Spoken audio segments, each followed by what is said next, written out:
नमस्कार दोस्तों, Bhatner IAS YouTube channel पर स्वागत है आपका। और हम पढ़ने जा रहे हैं इतिहास में जो हमारा आज चर्चा का विषय है वो रहेगा वैदिक सभ्यता। वैदिक सभ्यता में भी हम आज उसका दूसरा पार्ट पढ़ने जा रहे हैं। वैदिक सभ्यता का पूर्व ऋग वैदिक काल। पूर्व ऋग वैदिक काल जिसका समय रहता है 1500 ईसा पूर्व से लेकर के 1000 ईसा पूर्व तक। कल हमने पढ़ा था इसमें आर्यों का मूल निवास स्थान कौन सा था, इनकी उत्पत्ति कहाँ से होती है, इनका भौगोलिक विस्तार क्या रहता है।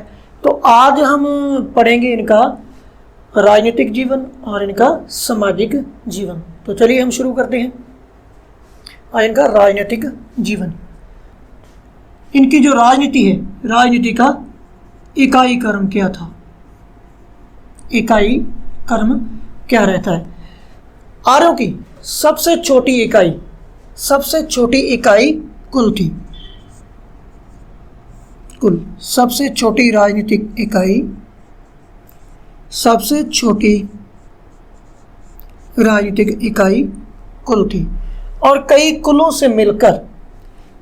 से मिलकर ग्राम का निर्माण होता था। और कई ग्राम समूहों से मिलकर क्या होता था,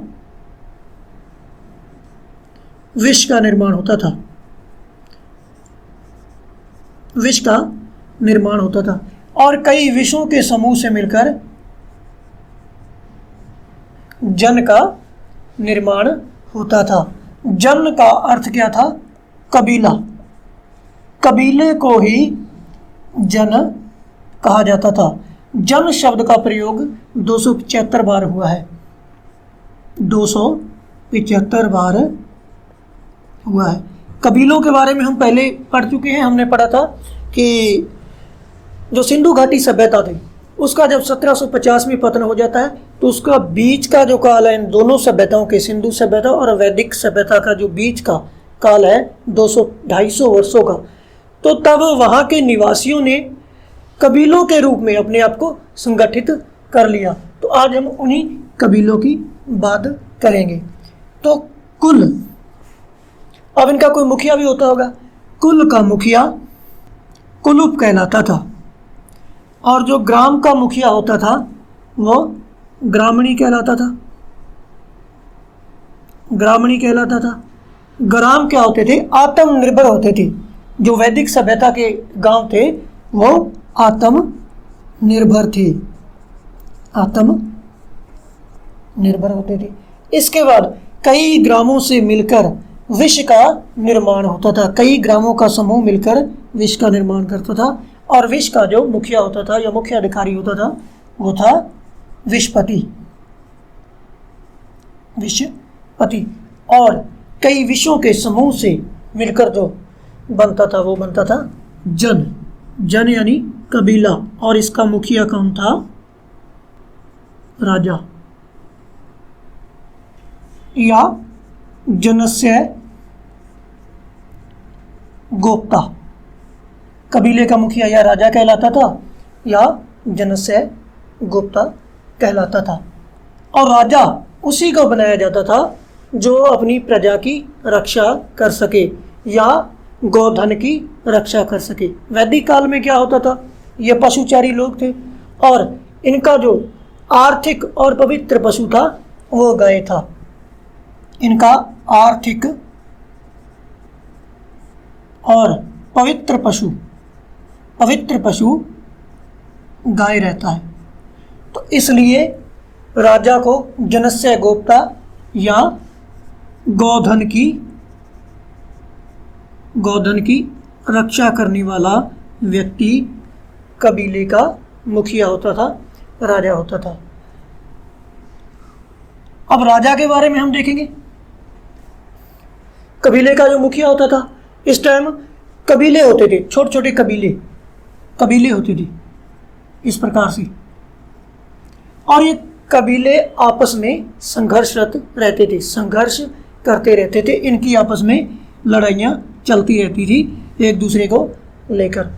तो इन्हीं संघर्षों में हम देखेंगे, हमें एक संघर्ष देखने को मिलता है जिसका नाम है दशरातगृह युद्ध। दशराज्ञ युद्ध। और इसका वर्णन या उल्लेख हमें ऋग्वेद के 7वें मंडल में मिलता है। ऋग्वेद के 7वें मंडल में दशराज्ञ युद्ध का उल्लेख मिलता है। दशराज्ञ युद्ध 10 राजाओं का संघ, 10 राजाओं का संघ तथा भरत जन के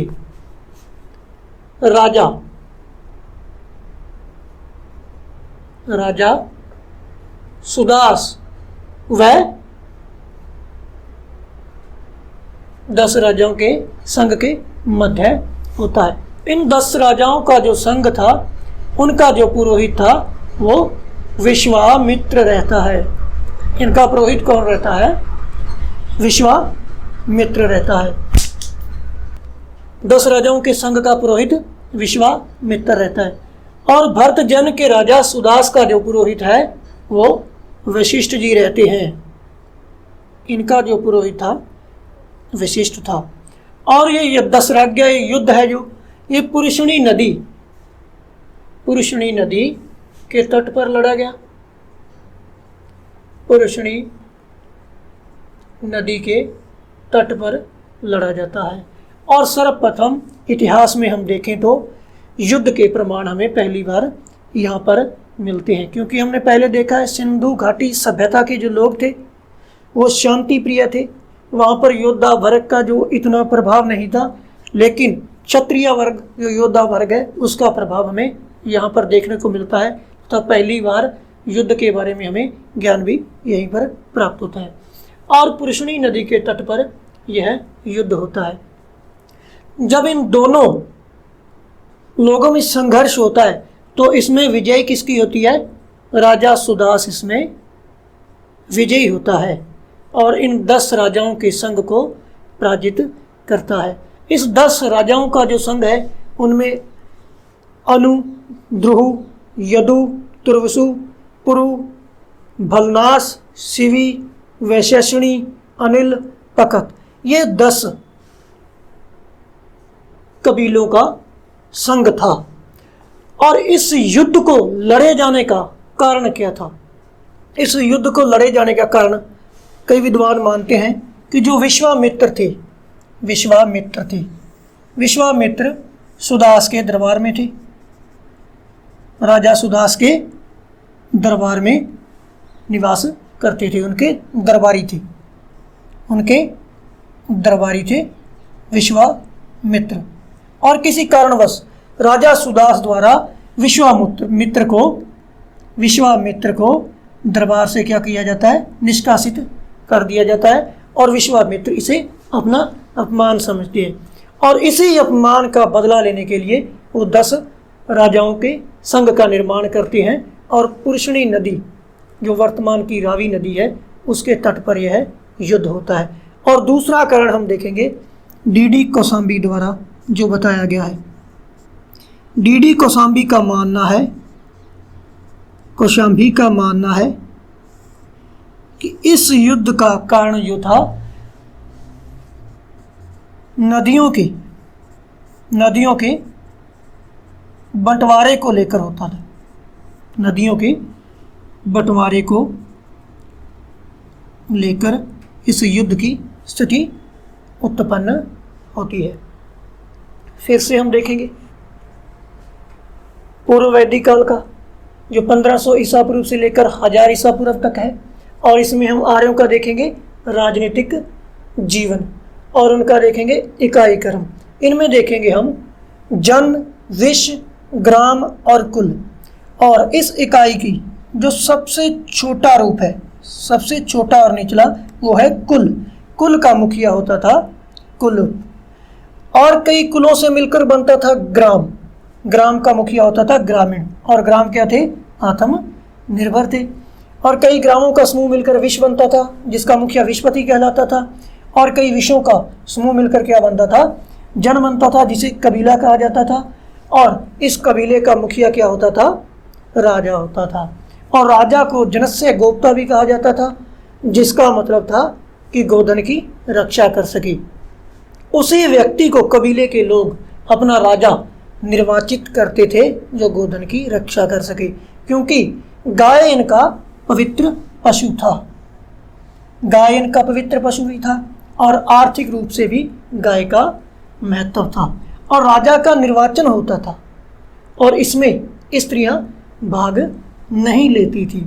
और इसके बाद देखेंगे हम इन कबीलों के बारे में। ये छोटे छोटे कबीले थे, ये आपस में संघर्षरत रहते थे, इनमें संघर्ष चलता रहता था एक दूसरे पर अधिकार करने के लिए। क्योंकि हमने देखा है कि पाषाण काल में जब आदि मानव था तो तब युद्ध जैसी स्थितियां नहीं होती थी, लेकिन जैसे जैसे मानव की बुद्धि का डेवलप हुआ, बुद्धि का विकास हुआ, तो हमने देखा है समाज में या संपूर्ण मानव जाति में अनेक समस्याएं बढ़ती जा रही हैं। तो इसी प्रकार से जैसे जैसे मानव की बुद्धि का विकास होता गया, समस्याएं बढ़ती गई, और ये लोग थे जो कबीला के सबसे बुद्धिमान व्यक्ति को, और जो इनकी गोधन की रक्षा कर सके, उसे अपना राजा निर्वाचित करते थे। और यही बुद्धिमान व्यक्ति है, यही संघर्ष का कारण बनते थे, क्योंकि जब इनका लालच, लोभ और इनकी जो महत्वाकांक्षाएं हैं बढ़ने लग जाती हैं तो दूसरे के लिए खतरा पैदा कर देते हैं। तो इसी संघर्ष में हम देखेंगे दशराज्ञ युद्ध जैसी स्थिति उत्पन्न हो जाती है। दशराज्ञ युद्ध भरत जन के राजा सुदास और 10 राजाओं के संघ के मध्य होता है। इन 10 राजाओं के संघ का जो पुरोहित है वो विश्वामित्र जी रहते हैं, और राजा सुदास का जो पुरोहित है वो रहते हैं वशिष्ठ जी। और इस युद्ध में विजय किसकी होती है? राजा सुदास इस युद्ध में विजयी रहते हैं। और इसी जो भरत जन के नाम पर हमारे देश का नाम है जो भारत पड़ता है। और इस युद्ध का कारण क्या रहता है? और यह युद्ध लड़ा कहाँ जाता है? यह युद्ध पुरुषणी नदी यानी वर्तमान की रावी नदी के तट पर युद्ध लड़ा जाता है। और इस युद्ध को लड़ने के कारण क्या रहते हैं? उन कारणों में हम देखेंगे कि राजा सुदास द्वारा अपने पुरोहित विश्वामित्र को राज दरबार से निष्कासित कर दिया जाता है, और वह इसे अपना अपमान समझकर 10 राजाओं के संघ का निर्माण करता है और युद्ध जैसी स्थिति उत्पन्न कर देता है। और डीडी कौशाम्बी इसका मत क्या मानते हैं? इनका मत हम देखेंगे। डीडी कौशाम्बी है जो इसका कारण क्या मानते हैं? उन्होंने कहा है कि नदियों के बंटवारे को लेकर यह युद्ध पैदा हुआ था। वैदिक कालीन आर्य थे जो वैदिक कालीन आर्यों में राजतंत्र का सिद्धांत प्रचलित था, लेकिन ऋग्वेद के 10वें मंडल में गणतंत्रात्मक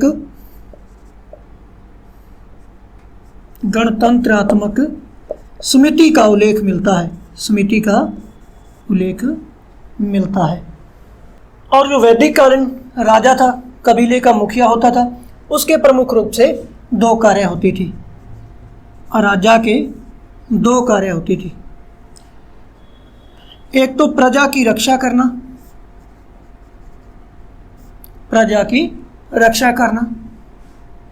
दूसरा युद्ध का नेता के रूप में या युद्ध का नेतृत्व करता था। राजा उस समय क्या होता था? युद्ध का नेता होता था, न कि भूमि का स्वामी। राजा भूमि का स्वामी नहीं होता था, इसलिए कोई स्थायी शुल्क वसूल नहीं किया जाता था, कोई स्थायी कर नहीं लगाया जाता था। और इसका जो हमें प्रमाण मिलता है कि ऋग्वेद काल में हमें जो ऋग्वैदिक ग्रंथ है, ऋग्वेद में कहीं भी राजस्व अधिकारी का उल्लेख नहीं मिलता। और राजा के जीवन यापन के लिए उसे बलि के रूप में भेंट स्वरूप अनाज व फल सब्जियां प्रदान की जाती थी। राजतंत्र का सिद्धांत प्रचलित था। ऋग्वेद के 10वें मंडल में हमें गणतंत्रात्मक समिति की भी जानकारी मिलती है। और जो वैदिक कालीन राजा था उसके दो कार्य थे, एक तो वो प्रजा की रक्षा करता था और एक युद्ध का नेता होता था। और ऋग्वेद में हमें कहीं भी राजस्व अधिकारी का उल्लेख नहीं मिलता, जिससे पता चलता है कि राजा द्वारा स्थायी शुल्क नहीं लिया जाता था, क्योंकि राजा भूमि का स्वामी नहीं होता था, वो तो युद्ध का नेता होता था। और उसे बलि के रूप में भेंट स्वरूप अनाज प्रदान किया जाता था। और राजा के सहयोग के लिए राजा के सहयोगी, प्रशासन चलाने में राजा के सहयोगी भी होते थे। एक तो सेनानी, पुरोहित व ग्रामीण, ये तीनों क्या थे? राजा के सहयोगी थे, सेनानी, पुरोहित और ग्रामीणी। राजा पुरोहित का बड़ा सम्मान करता था। पुरोहित का पद था जो वैदिक काल में एक सम्मानजनक पद होता है। और पुरोहित युद्ध के समय विजय की कामना करता है, विजय की प्रार्थना भी करता है। और पुरोहित का पद धीरे धीरे क्या होता है? वंशानुगत होता चला जाता है। और राजा के सहयोग के लिए अन्य संस्थाएं भी होती थी। प्रशासन में सहयोग करने के लिए कुछ संस्थाएं होती थी, जिनमें हम देखेंगे सभा, समिति और विद्वत। प्रमुख रूप से ये तीन संस्थाएं होती हैं। जो सभा थी, इस सभा में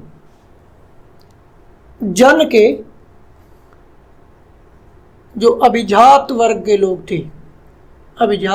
थे, वो इसमें भाग लिया करते थे। उसके बाद देखेंगे हम समिति। तो जन की एक आम सभा होती है जिसमें जन के सामान्य लोग भाग लेते हैं। जन के सामान्य लोग समिति में भाग लेते हैं। और विद्वत, यह एक विद्वानों की सभा थी। यह विद्वानों की सभा थी। और आर्यों की सबसे प्राचीन संस्था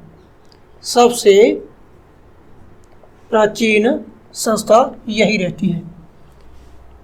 सभा और समिति दोनों राजा की निरंकुशता पर अंकुश लगाने का कार्य करती थी। राजा का सहयोगी सेनानी, पुरोहित व ग्रामीणी थे। जो पुरोहित था, इसका राज्य में बड़ा सम्मान था और युद्ध के समय यह विजय के लिए ईश्वर से प्रार्थना करता था। और राजा के सहयोग के लिए तीन संस्थाएं भी थी, जैसे सभा, समिति और विद्वत। जन के अभिजात लोग सभा में भाग लेते थे और समिति में जन के सामान्य लोग भाग लेते थे। आर्यों की सबसे प्राचीन संस्था विद्वत रहती है, जिसमें विद्वानों की सभा भी कहा जाता है। सभा और समिति दोनों राजा की निरंकुशता पर अंकुश भी लगाती हैं। पहले भी हम पढ़ चुके हैं, राजा का जो पद है, जो राजा होता था उसका निर्वाचन होता था।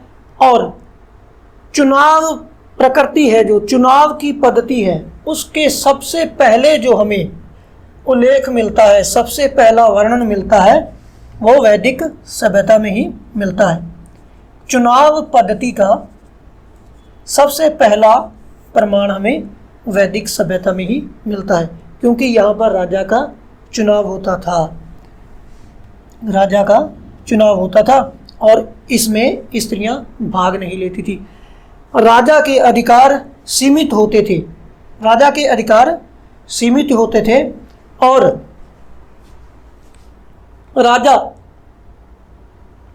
निरंकुश नहीं होता था। अथर्ववेद में हम देखेंगे, अथर्ववेद में सभा और समिति को प्रजापति की 2 पुत्रियां कहा गया है। अथर्ववेद में सभा और समिति को प्रजापति की 2 पुत्रियां कहा गया है। यहां पर हम देखेंगे जन के जो लोग थे उनकी गतिविधियों को, जन के लोगों की गतिविधियों की देखरेख करने वाला जो अधिकारी था वो गुप्तचर कहलाता था, गुप्तचर कहलाता था। और वैदिक काल में देखेंगे हम, पूर्व वैदिक काल में मृत्यु दंड नहीं दिया जाता था, मृत्यु दंड नहीं दिए जाते थे, मृत्यु दंड नहीं दिया जाता था, केवल आर्थिक दंड दिया जाता था। और सबसे बड़ा अपराध, सबसे बड़ा जो सबसे प्रमुख अपराध होता था वो क्या होता था? पशुओं की चोरी। पशुओं की चोरी सबसे प्रमुख अपराध होता था। ऋग्वेद में हमें एक जगह पर उल्लेख मिलता है अपराधी को खूंटे से भी बांधा गया है। इसमें हम देखेंगे जो मृत्यु दंड नहीं दिया जाता था, केवल अर्थदंड दिए जाते थे, अर्थदंड दिए जाते थे। जो प्रमुख अपराध होता था वो क्या था? पशु चोरी। क्योंकि वैदिक कालीन जो आर्य थे, वैदिक कालीन जो आर्य थे, इनका जो संपत्ति का आधार था, जो अर्थव्यवस्था का आधार था, वो क्या थे? पशु थे और गाय थी। इसलिए पशु चोरी प्रमुख अपराध माना जाता था। आर्यों का सामाजिक जीवन, समाज की इकाई या आधार परिवार होता था। और पूर्व वैदिक काल या वैदिक काल में परिवार पितृसत्तात्मक होती थी, पितृसत्तात्मक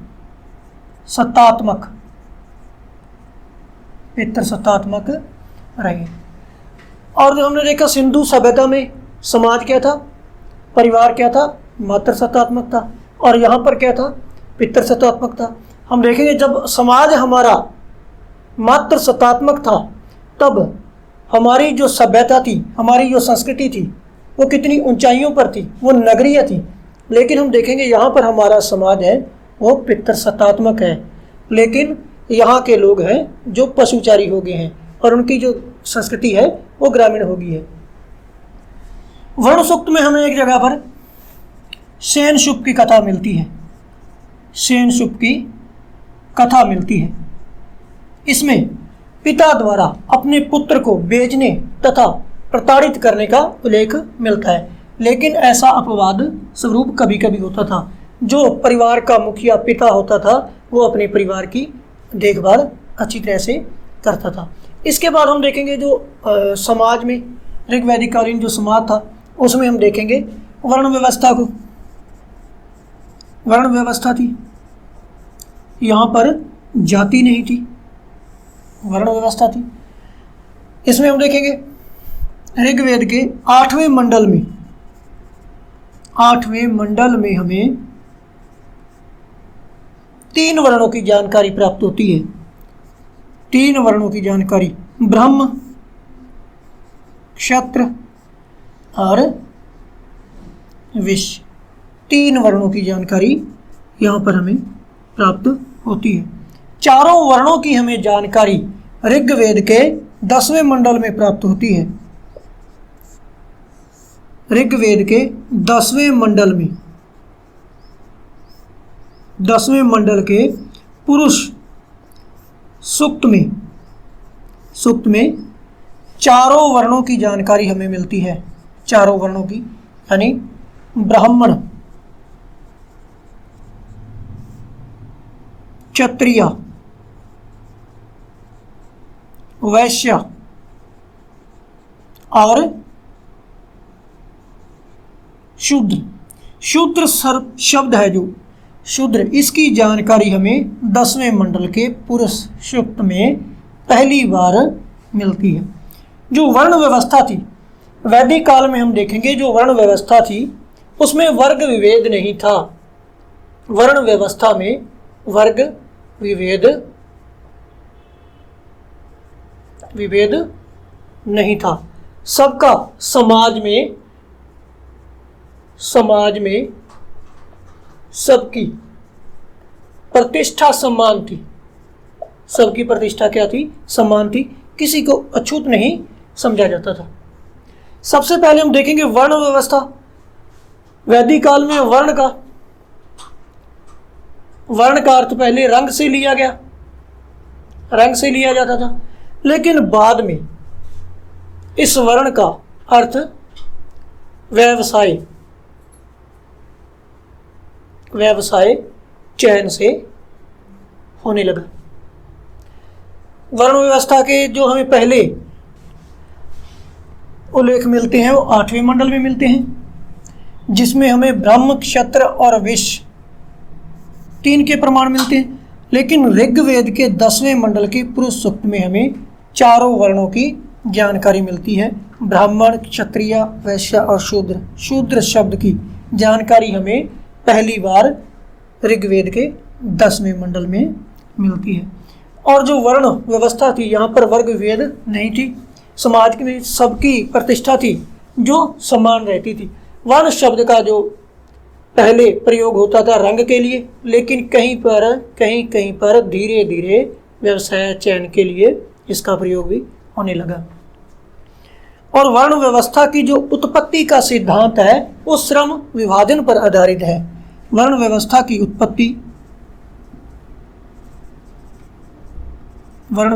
जो उत्पत्ति का सिद्धांत है, उत्पत्ति का सिद्धांत श्रम विभाजन पर आधारित था। और वैदिक काल में, पूर्व वैदिक काल में अगर हम देखें तो वर्ण व्यवस्था कर्म पर आधारित थी, कर्म पर आधारित थी, न कि जन्म पर। एक जगह हमें ऋषि आंगिरस की पंक्तियां पढ़ने को मिलती हैं, तो वहाँ पर वो कहते हैं कि मैं कवि हूँ, मेरे पिता वैद्य हैं और मेरी माता अन्न पीसती है। वर्ण व्यवस्था का जो उत्पत्ति का सिद्धांत है वो कैसा था? श्रम विभाजन पर आधारित था। और वर्ण व्यवस्था जन्म पर आधारित न होकर कर्म पर आधारित थी। जिस उक्ति को हम देखेंगे कि आंगिरस की एक उक्ति है, उसमें लिखा है कि मैं कवि हूँ, मेरे पिता वैद्य हैं और मेरी माता अन्न पीसती है। यानी एक ही परिवार में 4 वर्णों के लोग रह सकते थे। 4 वर्णों के लोग एक ही परिवार से संबंधित हो सकते थे। तब जन्म पर आधारित वर्ण व्यवस्था नहीं थी, कोई जाति नहीं थी। तो जो वर्ण व्यवस्था थी वो मुख्य रूप से पूर्व वैदिक काल में कर्म पर आधारित होती है। वर्ण व्यवस्था का दैवीय सिद्धांत भी प्रचलित था। दैवीय सिद्धांत भी प्रचलित रहता है, जिसमें एक ब्राह्मण परम पुरुष के मुख से ब्राह्मण, भुजा से क्षत्रिय और जंघा से वैश्य और पैरों से शूद्र की उत्पत्ति का सिद्धांत माना जाता है। ब्राह्मण का कार्य क्या होता था? यज्ञ करवाना। और क्षत्रिय का कार्य क्या होता था? जन के लोगों की रक्षा करना, लोगों की हानि से रक्षा करना। और वैश्य का कार्य क्या होता था? व्यवसाय करना। और शूद्र का कार्य इन तीनों वर्णों की सेवा करना होता था। लेकिन यहाँ पर छुआछूत अभी तक नहीं थी। और क्षत्रिय का अर्थ सैन्य व राज्य क्षेत्र से लिया जाता था। इसके बाद हम देखेंगे इनकी सामाजिक व्यवस्था, उसमें स्त्रियों की स्थिति क्या थी, उनकी शिक्षा दीक्षा क्या थी। सामाजिक जीवन में हम देखेंगे आर्यों की स्त्रियों की दशा क्या रहती है।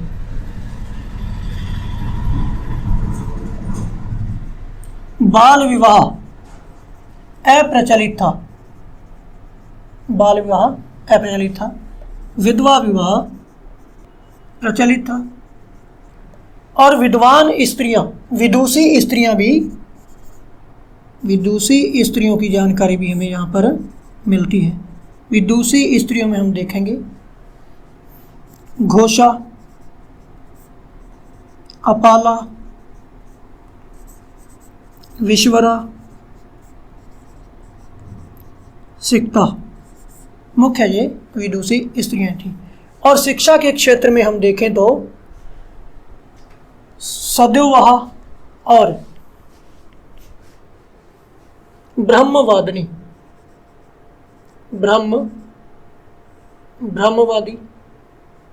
ब्रह्मवादी वे स्त्रियां होती थी जो जीवन पर्यंत आश्रम में रहकर शिक्षा प्राप्त करती थी। और सद्योवाहा ऐसी स्त्रियां जो शिक्षा प्राप्ति के बाद गृहस्थ जीवन में प्रवेश करती थी। नियोग प्रथा का भी प्रचलन था। सती प्रथा का उल्लेख मिलता है, लेकिन सती प्रथा का प्रचलन नहीं था। आमजू ऐसी स्त्रियां जिनका विवाह नहीं होता था।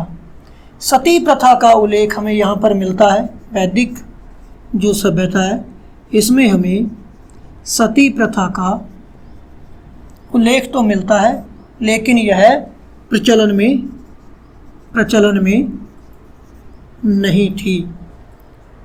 अथर्ववेद में ऐसा उल्लेख हमें मिलता है कि जब किसी स्त्री के पति की मृत्यु हो जाती थी तो वह उसके साथ चिता में लेटती थी, लेकिन अपने सगे संबंधियों के आग्रह करने पर वो चिता से उठ जाया करती थी। नियोग प्रथा के प्रमाण भी मिलते हैं। नियोग प्रथा, जब किसी स्त्री का पति या तो नपुंसक होता था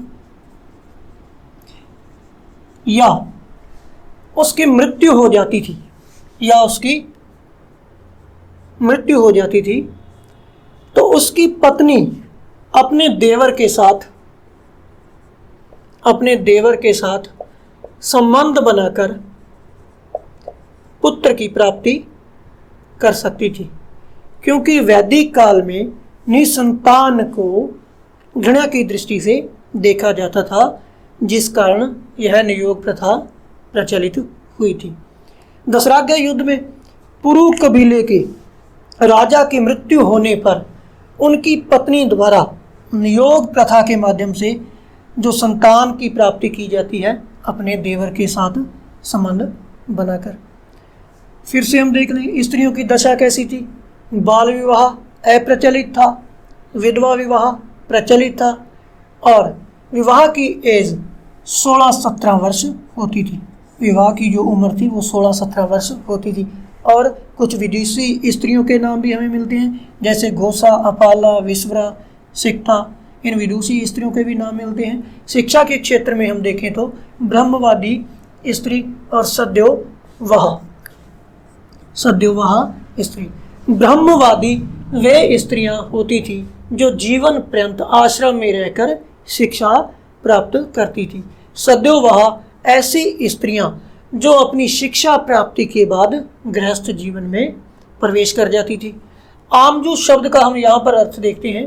आमजू ऐसी स्त्रियां जिनका विवाह नहीं होता था। सती प्रथा का उल्लेख हमें मिलता है, लेकिन सती प्रथा प्रचलन में नहीं थी। नियोग प्रथा, नियोग प्रथा किसे कहते हैं? नियोग प्रथा में हम देखेंगे जब किसी स्त्री का पति या तो नपुंसक होता था या वह मृत्यु को प्राप्त होता था, तो वह संतान प्राप्ति के लिए अपने देवर के साथ संबंध बनाकर पुत्र की प्राप्ति करती थी। ऐसा क्यों होता था? क्योंकि वैदिक काल में जो निसंतान थे उन्हें घृणा की दृष्टि से देखा जाता था। अब हम बात करेंगे उनके वैदिक काल के जो लोग थे, उनके वस्त्र, इनके वस्त्र ऊनी व मृगचर्म व सूती होती थी। आर्य लोगों के वस्त्र सूती, मृगचर्म व ऊनी होती थी। कमर से नीचे पहने जाने वाला वस्त्र, कमर से नीचे पहने जाने वाला वस्त्र निवी कहलाता था, निवी कहलाता था। और कमर से ऊपर पहने जाने वाला वस्त्र वासस कहलाता था। और जो व्यक्ति अपने ऊपर लपेटता था, वासस से भी ऊपर, मान लो कोई व्यक्ति ने ऐसे शाल ओढ़ रखा है, जैसे हम हड़प्पा सभ्यता में देखते हैं एक व्यक्ति द्वारा टिपैया की कढ़ाई वाला शाल ओढ़ रखा है, उस प्रकार का अगर कोई वस्त्र ओढ़ा होता था तो उसे अधिवास कहा जाता था, यानी कोई चद्दर के समान।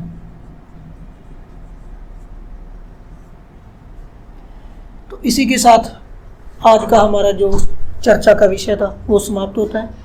तो सभी YouTube चैनल पर वीडियोस को देखने वाले मित्रों का धन्यवाद।